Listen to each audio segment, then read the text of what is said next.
अस्सलामुअलैकुम, this is Rabia Rashid and you are watching our lectures. अच्छा, precis paper में किस तरह मैक्सिमम मार्क्स गेन कर सकते हैं, तो उसके बहुत सिंपल से कुछ टिप्स हैं। वो ये कि जैसे करेक्शन है, सेंटेंस करेक्शन, करीमदाद की बुक पकड़ें और उसमें शुरू हो जाए। ठीक है, उसमें चीज़ें एक्सप्लेन की हुई हैं, बेसिक ग्रामर के जो रूल्स हैं ना, उसको एक दो दफ़ा पढ़ेंगे ना तो आपको आइडिया हो जाएगा करेक्शन का। और उसको जो है, जो उसमें एग्जांपल्स दी हुई हैं प्रोमिनेंट, जो आपको पहले उसको सॉल्व करके देखें, जो गलत होती है ना उनको एक साइड पे लिख लें। मैंने ये किया था कि जो मेरी मुझे लगा ना कि ये सही है और वो चीज़ गलत होती थी, मैं एक हाथ रख लेती थी और करेक्शन वाली जो है ना, पहले एक अपनी तरफ से सही करके पढ़ती थी और जब देखती थी कि ये गलत है, तो उसमें जहाँ पे मुझे लगता था कि मैंने ज़्यादा ब्लंडर मारा है, उस चीज़ को मैं लिख लेती थी एक साइड पे, ताकि आखिरी दिनों में आप सारे करेक्शन रूल्स नहीं पढ़ सकते, आप सारे करेक्शन सेंटेंसेस नहीं पढ़ सकते, टाइम ही नहीं होता इतना। तो उसको एक फाइनल रिवीजन के लिए ना एक तरफ लिख लेंगे, मेरा ये वाला सेंटेंस गलत हुआ था, इन केस के ये पेपर में यही वाला आ जाए तो।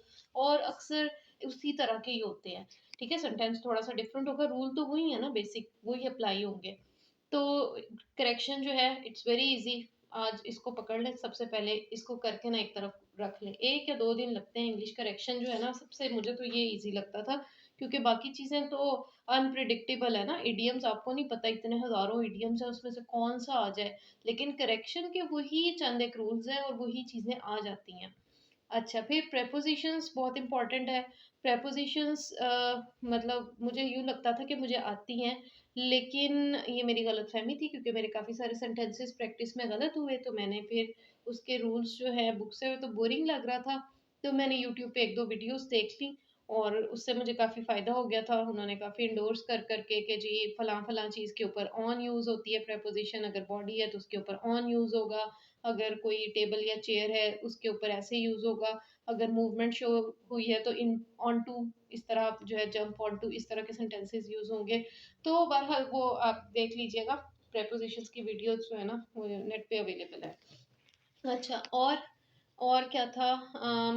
इसके अलावा कंपोज़िशन, वो तो बिल्कुल देखिए ना, स्टोरी जैसे हम करते हैं छोटी क्लासेस से, कि हमने एक स्टोरी पढ़ी और उसमें 2-3 क्वेश्चंस होते हैं और आपने स्टोरी के अंदर से ही उसका आंसर निकाल के लिख लेना होता है। तो उसको तो इतनी प्रैक्टिस की ज़रूरत ही नहीं। अगर आपकी बेसिक अच्छी थी ना इंग्लिश की, आपने छोटी क्लासेस में इस तरह की एक्सरसाइज़ेज़ की हुई हैं, तो वो भी आपको मतलब ईज़िली आप कर सकते हो। उसमें ये है कि आप पास्ट पेपर्स इकट्ठे कर लो और पास्ट पेपर के जो है ना कॉम्पोजिशंस वो करके देख लो। ठीक है, और मतलब कॉम्पोजिशन में यही होता है ना कि उसमें से ही आंसर निकालना होता है पैराग्राफ में। तो मुझे ये होता था कि मैं उसको ना ज़रा पेंसिल से ना हल्का सा हाईलाइट कर लेती थी। अलाउड तो नहीं होता क्वेश्चन पेपर के ऊपर कुछ भी मार्क करना, लेकिन इन केस कि अगर कोई आ जाए और कहे, तो मैंने एक रबर लिख देती थी। तो वो जो क्वेश्चंस पहले पढ़ लो और उसके बाद जो उसमें आंसर्स हैं वो चीज़ें हाईलाइट कर लो और उनको अलहदा कर लो पहले, और फिर दोबारा रीड करोगे तो आपको सही वाला कॉन्टेक्स्ट समझ आ जाएगा, आप आंसर लिख दोगे। और जो है बाकी चीज़ें क्या है, इडियम्स ऐसे नहीं याद होते ना रट्टा लगाने से। इडियम्स को ना अप्लाई किया करें, ज़हन में ना कोई स्टोरी बनाया करें। बल्कि मैंने शॉर्ट वीडियोज़ में एक दफ़ा एक स्टोरी डाली भी थी अपनी कोलीग को मेंशन करके। उसने मेरे साथ जो-जो कुछ किया वो मैंने मेंशन किया इडियम्स की फॉर्म में, और वो सेंटेंसेस उसके ऊपर अप्लाई किए और एक वीडियो बनाई और शॉर्ट सी थी। तो उसमें जो है ना मैंने उन सारे इडियम्स को अप्लाई करके देखा। तो इस तरह मैं अपने ऊपर अप्लाई करती हूँ, लोगों के ऊपर अप्लाई करती हूँ। जैसे एक इडियम था, फ्लाइंग नहीं, spreading the wings too thin. अब spreading the wings too thin का मतलब ये कि आप इसको थोड़ा-सा इमेजिन करो ना उस चीज़ को, कि विंग्स किसके, बर्ड्स के। तो अगर वो अपने विंग्स पूरा खोल देंगी, बहुत ज़्यादा खोल देंगी, इतने पतले हो जाएँगे, तो वो तो उनका वेट ही नहीं कैरी कर सकेंगे ना, तो वो उड़ नहीं सकेंगी। तो इसका मतलब ये होता है कि आपने कोई काम आपने यानी इतने सारे अपने काम बढ़ा लिए कि आपका कुछ भी कंप्लीट नहीं हो सका। तो मैंने अपने ऊपर अप्लाई किया कि मैं मल्टीटास्किंग बहुत करती हूँ, बीइंग अ मदर, और मतलब घर के भी काम होते हैं, सारा कुछ, जॉब भी कर रही हूँ। तो मैंने अपने ऊपर अप्लाई किया कि मतलब मैंने जो है ना अपने विंग्स टू थिन स्प्रेड कर लिए।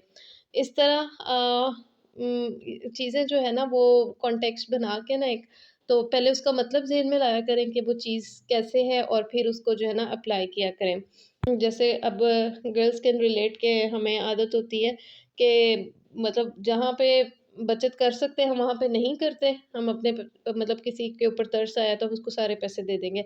और कभी-कभी 10-10 रुपए के ऊपर भी हमें गुस्सा आ रहा होता है कि फलाँ ने हमारे साथ ये डंडी मार ली, मेड ने ऐसे कर लिया या ये इस तरह की चीज़ें। तो पेनी वाइज़ पाउंड फूलिश, मैंने उस चीज़ को जो है ना वो अपने ऊपर करके देखा अप्लाई। तो अपने मतलब वो स्टोरी के साथ मतलब कोई कॉन्टेक्स्ट ज़हन में ले आएँ कि ये कुछ हुआ है और इसके ऊपर जो है ना ये इडियम फिट बैठ रहा है। तो इस तरह अगर आपने कोई 10-15 इडियम्स अच्छे तैयार कर लिए हैं ना, 10-15 भी मैं कहूँगी आपको, मैं सजेस्ट करूँगी कि पास्ट पेपर से जो सारे गो थ्रू हो रहे होते हैं, कोई नए-नए इडियम्स याद किया करें, क्योंकि हार्डली 1 या 2 आ रहे होते हैं पास्ट पेपर में से, सारे नहीं आते। तो अच्छा, और क्या-क्या चीज़ें थी? फ्रेज़ल वर्ब्स ये भी मतलब ज़हन में ले आया करें वो चीज़ें कि इसकी सेंस क्या बन रही है। फ्रेज़ल वर्ब्स तो लिटरली जो है ना ट्रांसलेशन ही है, जो उर्दू में उसका मीनिंग बन रहा होता है तकरीबन वही सेंटेंस में। Phrasal verb is not difficult, वो आसान होता है। इडियम्स का थोड़ा-सा मसला होता है, लेकिन फ्रेज़ल वर्ब्स का ना मुझे समझ नहीं आ रहा मैं कैसे आपको एक्सप्लेन करूँ, क्योंकि मुझे वो ईज़ी लगते थे। मुझे ये लगता था कि इसको करने की ज़रूरत नहीं है, लेकिन मैं एक दफ़ा अपनी पुरानी चीज़ों में से गो थ्रू हो रही थी, तो मैंने 2016-17 में कहीं जो है ना फ्रेज़ल वर्ब्स को इडियम समझ के 1-2 पेजेज़ के ऊपर लिखा हुआ है, काफ़ी सारे लिखे थे। तो शायद वो लिखने की वज़ह से मुझे तो अब मतलब वो बहुत पुराना टाइम है, लेकिन आपको जो है ना चीज़ों का आइडिया हो जाता है। जो भी चीज़ लिख आपने ना ये इसको अंडर एस्टिमेट नहीं करना कि जी ये तो 5 नंबर की चीज़ है, इसको मैं क्यों लिख के देखूँ? सीएसएस में ना आप लिखा बहुत करें और जो चीज़ नहीं याद होती, जो चीज़ मुश्किल लग रही है ना, उसको लिख के कर लिया करें। अच्छा, प्रेसिज़ जो है ना, प्रेसी का बहुत फ़ायदा होता है लिखने का, सॉरी बहुत ज़्यादा फ़ायदा होता है इसलिए क्योंकि यहाँ पे जो है ना आपने टाइम को थोड़ा-सा मैनेज करना होता है और आपके ऊपर असल प्रेशर प्रेसी का होता है। बाकी चीज़ें तो आप इतनी उसकी टेंशन नहीं लेते ना, लेकिन अगर आप थोड़ी-सी इनकी टेंशन ले लो ना, ये आपको मार्क्स बहुत अच्छे दिलवाती हैं और अगर प्रेसी में कोई कमी-बेशी हो जाए तो ये चीज़ें उसको कवर भी कर लेती हैं। तो प्रेसी को आप कोशिश किया करें। कोशिश क्या करनी, मतलब पेपर में आपने ये करें, मैंने करके देखा था, ये मशवरा था मैम ससी मलिक की किसी वीडियो में था कि उन्होंने कहा था कि बहुत सबसे ईज़ी पेपर प्रेसी का होता है और इसकी रीज़न उन्होंने ये बताई थी कि वो बाकी सारी चीज़ें पहले कर लेती थी और एंड पे प्रेसी करती थी। तो मशवरा जो है मैंने उनका लिया और उसको अप्लाई किया। दोनों पेपर्स में मेरे प्रेसी का मतलब टेंशन फ्री होके मैंने प्रेसी की थी। क्योंकि आप बाकी सारी चीज़ें जब कर लेते हो ना, तो प्रेसी के लिए टाइम बच जाता है सोचने का भी और उसमें आपने थोड़ा-सा दिमाग भी लगाना होता है, ऑब्वियसली वर्ड्स भी काउंट करने होते हैं। तो उन चीज़ों को करने के लिए बाकी चीज़ें पहले कर लिया करें और भूल जाया करें जो पहले वाला आपका ऑब्जेक्टिव पेपर हो चुका है ना, उसको बिल्कुल भूल जाएँ, वो कभी भी आसान नहीं होता। वो हमेशा हर एग्ज़ाम में वो मुश्किल ही आता है, वो वर्ड्स बिल्कुल ही नए-नए किस्म के होते हैं। तो अगर आप वो थोड़ी देर तक प्रेसी के टाइम तक सोचते रहेंगे ना कि पता नहीं वो मेरे मार्क्स बने या नहीं, तो फिर आप परेशान होंगे। तो प्रेसी को फिर ऐसे आ जाए, इस टाइम के बाद प्रेसी आप करने स्टार्ट हो गए हैं, तो उसको जो है घर में आपने उसका तरीका ये है कि प्रैक्टिस की हो, आपने टाइमर लगाया हो 30 मिनट्स में मैंने प्रेसी करनी है लाज़मी। तो घर में जब आप उसकी प्रैक्टिस करते हो, तो ईज़ी हो जाता है आपके लिए ना। और ख़ास तौर पे इसके लिए इधर-उधर की चीज़ें ना पकड़ें। बहुत सारे बच्चे ना वो पकड़ लेते हैं मुख़्तलिफ़ किस्म की बुक्स में से कि जी मैंने यहाँ से पैरा लिया है। आप पकड़ें प्रेसी पास्ट पेपर्स की सिर्फ़ और उससे आपको बहुत ज़्यादा फ़ायदा होता है। वो इसलिए कि आपको एक ज़हन में आपके बैठ जाता है कि ये जी पैटर्न है और पेपर को बार-बार आप देख रहे होते हो, आपका खौफ़ उतर जाता है एग्ज़ाम्स का ना। वो पेपर इतनी दफ़ा आपके हाथों से गो थ्रू हुआ होता है। प्रेसी तो ज़ाहिर है डेफ़िनेटली डिफ़रेंट आएगी, लेकिन आपको जो है ना चीज़ों का अंदाज़ा हो जाता है, आपको वर्ड्स काउंट करने में मसला नहीं होता। तो वो जो है ना ईज़ी हो जाता है इस तरह। उसके प्रैक्टिस की हो तो फिर आपके ज़हन से चीज़ें नहीं निकलती। जैसे ना कई दफ़ा बच्चे प्रेस कर लेते हैं, अक्सर ज़हन से निकल जाता है कि मैंने तो इसका टाइटल लिखना था और अगर टाइम बिल्कुल शॉर्ट हो, आपने लास्ट मिनट में कंप्लीट किए प्रेसी, तो ऐसे छोटे-छोटे ब्लंडर्स हो जाते हैं, जो फिर आपके मार्क्स ले जाते हैं। और जो है ना अगर प्रैक्टिस की हो तो काफ़ी फ़ायदा हो जाता है। फिर वोकैब्युलरी, वोकैब्युलरी का ना मैंने एक वीडियो बनाई है कि मैंने किस किस तरह के जुगाड़ किए हुए हैं। कि किसी तरह मुझे याद रह जाएँ वर्ड्स। लेकिन बिलीव मी, जब वर्ड्स आप कॉन्टेक्स्ट में नहीं याद करते ना, तो वो नहीं आते। अब आप न्यूज़पेपर पढ़ते हैं ना, तो अब ऐसे करें ज अच्छा, उसमें फिर आपने ये करना है कि न्यूज़पेपर में आप जब कोई भी नया वर्ड पढ़ते हैं, देखते हैं, लाइक कुछ भी नया है, ठीक है, वोकेबलरी वाला है, वोकेबलरी की आपकी जीआरई वाली लिस्ट वाला है, तो आपने उससे क्या करना है कि उससे ना पिछले 2 वर्ड्स या आगे और उससे आगे वाले, उसके पीछे और उसके आगे वाले 2 वर्ड्स आपने वो याद रखने हैं ज़हन में, ठीक है? मतलब ये कि जैसे पर्टिनेंट है वर्ड, ठीक है? तो आपने इसको सिर्फ़ पर्टिनेंट को नहीं याद रखना, आपने याद रखना है इट इज़ पर्टिनेंट टू, ठीक है? ये 2-3 वर्ड्स आगे पीछे वाले ना ये याद रखने हैं। सेंटेंस पूरा याद रख लें तो बहुत बेहतर है, और अगर नहीं भी होता पूरा सेंटेंस तो कम से कम आगे पीछे वाले 2-3 वर्ड्स उसके साथ हेल्पिंग वर्ड्स कह लो उसको, तो वो याद रखने हैं। उसका क्या फ़ायदा होगा कि आपको बहुत दफ़ा ऐसे होता है कि वर्ड का मीनिंग नहीं आता, लेकिन उससे पिछले वाला वर्ड की वजह से आपको एक सेंटेंस की सेंस बन जाती है कि ये कहाँ यूज़ हो रहा होगा, एक वर्ड पिक्चर बनती है ज़हन में। और प्रैक्टिकली जो है ना, बहुत दफ़ा ऐसे होता है हर इंसान डिक्शनरी नहीं रट सकता, तो आपको जब इस तरह के वर्ड्स आते हैं ना, तो आपके ज़हन में एक पिक्चर आ जाती है कि अच्छा इससे ये मतलब निकलता है, इसका ये मतलब होगा। और वो पिक्चर से ना मैं इसकी एग्ज़ाम्पल देती हूँ कि पिछले किसी पेपर में ना ब्रॉल का वर्ड आया था। अब ब्रॉल से मेरे ज़हन में ना BRAWL, ठीक है? ये वाला ब्रॉल जो था ना, इससे मेरे ज़हन में ना ग्राउल जैसी कोई पिक्चर बन रही थी। ग्राउल यानी लेकिन ना कुछ अजीब तरह का ग्राउल, गुस्से वाला या तकलीफ़ वाला, ये वाला। और इसको मैंने बियर के साथ जोड़ के जी जो था ना एक बियर था and he was wounded, wounded bear was brawling, इस तरह के बना के सेंटेंस कर दिया था। और मतलब वर्ड्स जो है ना, ज़ाहिर है पेयर ऑफ वर्ड्स में बाज़ दफ़ा आपको एक पेयर आता हो, तो पेयर में से एक वर्ड आता है, एक नहीं आता। तो उसमें इस तरह की वर्ड पिक्चर्स आप डालें, और जब मैंने घर आके देखा तो वो सेंस में ठीक बन रहा था सेंटेंस ना मेरा। तो ये बात होती है कि आपको जो है ना पिक्चर एक ज़हन में आ जाए वर्ड के प्रोनाउंस करने से, और उस पिक्चर की मदद से आप जो है ना वो बना लो अपना सेंटेंस, ना भी आता हो वर्ड, ठीक है?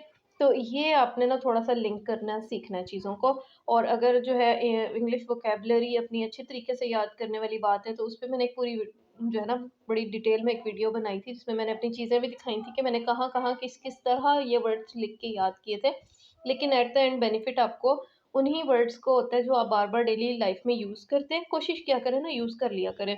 किसी फ्रेंड को जो है ना वो बात कर दिया करें, बता दिया करें, या किसी के ऊपर अप्लाई करके कि तुम ऐसे हो, ऑब्वियसली अच्छे वाले वर्ड्स। और अगर बुरे वाले वर्ड्स हैं और कोई बंदा बुरा है तो फिर अपने आप को बता दिया करें। तो उसके ऊपर जो है फिट कर दिया करें, सिचुएशन पे फिट किया करें वर्ड्स को, और उसको यूज़ किया करें सेंटेंसेस में। कोई फ्रेंड एक आध अपना ऐसा रखें जो आपके साथ तैयारी कर रहा हो, या नहीं भी कर रहा तो वो आपके पैशन को अंडरस्टैंड करता हो कि जी आप लर्न कर रहे हो नई-नई चीज़ें, तो आप उन वर्ड्स को उसके साथ सेंटेंसेस में यूज़ करो। 1-2 बातें होंगी उसपे, वो कहेगा अच्छा कहाँ पढ़ा, क्या पढ़ा, ये इस तरह, तो आपको वो चीज़ें याद रहने लग जाती हैं। आज ना बड़ी मैं रैंडम सी ये वीडियो बना रही हूँ, सिर्फ़ ये आपके कमेंट की वज़ह से। और दूसरा ये कि मेरा आज कुछ करने को दिल नहीं कर रहा था, इतनी तैयारी नहीं, मतलब दिल नहीं कर रहा था। तो मैंने कहा एक वीडियो बना लेती हूँ, चलो अगर किसी को ये फ़ायदा हो जाता है इस चीज़ से। तो बस ये तरीके होते हैं, बाकी तो फिर वही आपकी लक है इंशाल्लाह। तो परेशान फिर भी नहीं होना किसी चीज़ से नहीं। वोकैबुलरी देख के ना एक दफ़ा दिल को कुछ हो रहा होता है कि ये बहुत ज़्यादा है, लेकिन आप स्टेप वाइज़ चीज़ों को लेके चलें। इंग्लिश प्रेसी के पेपर में ना डिफरेंट चीज़ें हैं, तो आपने ना हर चीज़ को 1-1 2-2 दिन दे दिया करें। जैसे प्रीपोज़िशंस है, या आपकी वो जो क्या उसको कहते हैं पंक्चुएशन है, तो पंक्चुएशन को भी मैंने ना 2 दिन दे के देखा है। आप उसको टाइम देते हो ना किसी चीज़ को, और उस दिन आपका कुछ भी ना दिल करे, तो 1-2 चीज़ें कर लिया करें, ठीक है? जैसे आज मेरा बिल्कुल भी जो है ना अपनी प्रिपरेशन करने को कोई दिल नहीं कर रहा था, लेकिन ना मैंने कहा कि आज मैंने 3 क्वेश्चंस करने हैं। वो 3 क्वेश्चंस मैंने अच्छी तरह कर लिए, 2-3 मुख्तलिफ जगहों से उसको कंसल्ट कर लिया, फिर मैं फ़ारिग बैठी हूँ, फिर मैंने अपना दिन ज़ाया करने का सोचा।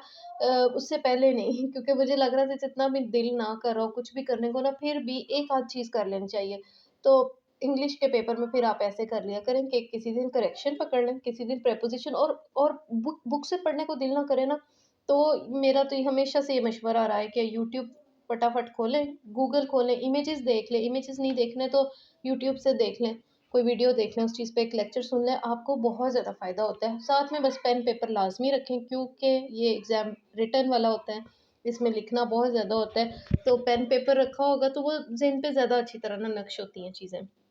तो अच्छा, मेरा ख़्याल है सही समझ आ गई है आपको। अगर आ गई है तो मुझे कमेंट्स में बता देना, ताकि मुझे ये ना लगे कि मैंने अपना और आपका टाइम ज़ाया किया है ये वीडियो बना के। इसके साथ ही मुझे इजाज़त दें। अस्सलाम वालेकुम व रहमतुल्लाहि व बरकातुहू।